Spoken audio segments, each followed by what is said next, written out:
এনেকুৱা কি বস্তু আছে যিটো ৰবৰৰ হয় কিন্তু প্ৰটেকশ্যনৰ কাৰণে ইউজ কৰা হয় এনেকুৱা কি বস্তু যেন ৰবটৰ হয় প্ৰটেকশ্যনৰ কাৰণে ৰবৰৰ বস্তু কিন্তু প্ৰটেকশ্যনৰ কাৰণে ইউজ কৰা হয়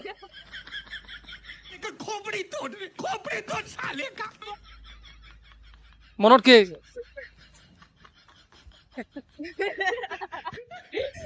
এনেকুৱা কি বস্তু আছে অলপ চিন্তা কৰা কৰ্টেন অলপ চিন্তা কৰা কি বস্তু হ'ব ৰবৰৰ হয় কিন্তু মানে প্ৰটেকশ্যনৰ কাৰণে ইউজ কৰা হয় ৰবৰ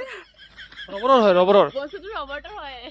প্ৰটেকশ্যনৰ কাৰণে ইউজ বুজিছানে কৰিব লাগে মই কি কৈছো বুজিছানে কোৱাচোন কি I know মানে বস্তুটো ৰবটৰ হয় মানে ৰবৰ নহয় ৰবৰ ৰবৰ ৰবৰৰ হয় কিন্তু প্ৰটেকশ্যনৰ কাৰণে ইউজ কৰা হয় I don't know অলপ চিন্তা কৰা তোমাৰ কিবা আহিছে নেকি যি আহিছে কৈ দিয়া মনত আইডিয়া কৰিব লাগে I don't know মন অহা নাই মনত ন আইডিয়া ঠিক আছে মই কৈ দি আছো gloves gloves gloves gloves gloves कैसा लगा मेरा मजाक